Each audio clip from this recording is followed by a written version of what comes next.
Welcome to this new Consepsys document control tip of the month. This month we show you 3 common and damaging revision control mistakes. Revision control is one of the core activities of document controllers. For any document, revision control includes making sure that if any modification, update, or change is made, a new revision is created which supersedes the previous revision and which becomes the only revision available to users. At number 3, we have mistakes involving a change of document status. In this case, no change is made to the content of the document. Only its status is changed. The status of the document is modified and the same revision index is maintained.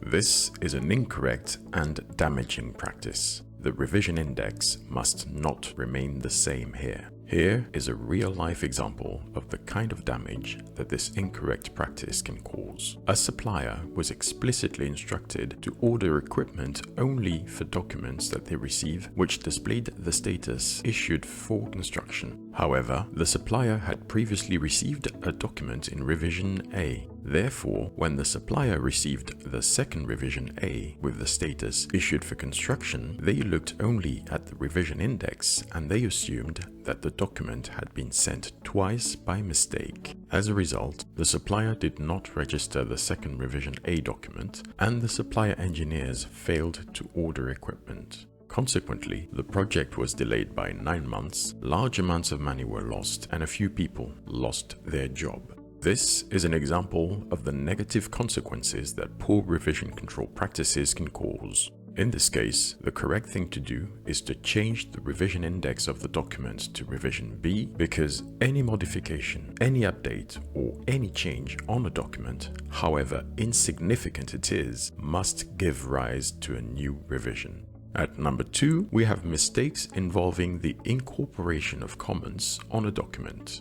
A document is sent to the client for comments. The client returns comments which are formally incorporated in the document. The same revision index is maintained after the incorporation of the comments. This is an incorrect and damaging practice. The revision index must not remain the same here. Here is a real-life example of the kind of damage that this incorrect practice can cause.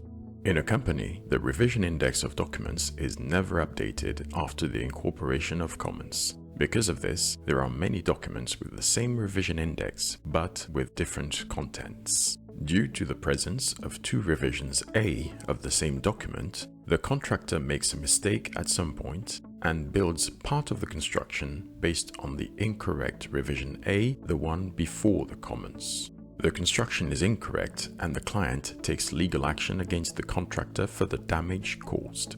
The client wins and the contractor is forced to pay $1.3 million in compensation. This is an example of the negative consequences that poor revision control practices can cause. In this case, the correct thing to do is to change the revision index of the document to revision B, because any modification, any update, or any change on a document, however insignificant it is, must give rise to a new revision. At number 1, we have mistakes involving versions of documents circulated for comments. In this case, a document is sent to reviewers with no document number and/or with no revision index and/or with no formal approval. The logic of this practice is that this document is in a draft state, therefore there is no need to formalize it.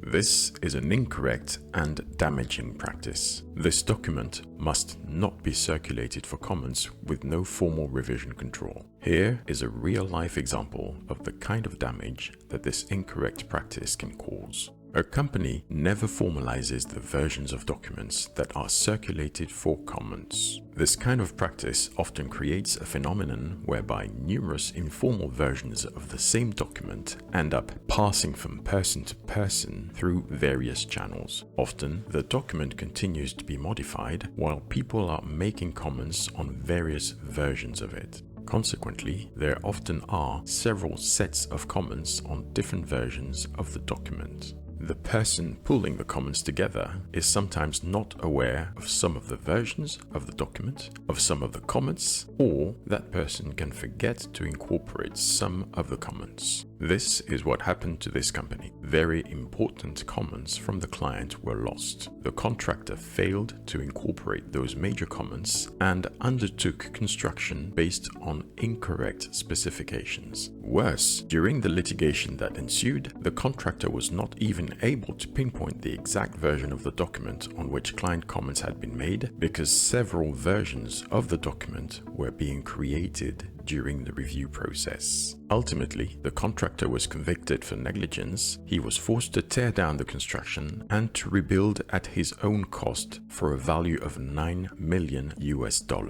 This is an example of the negative consequences that poor revision control practices can cause.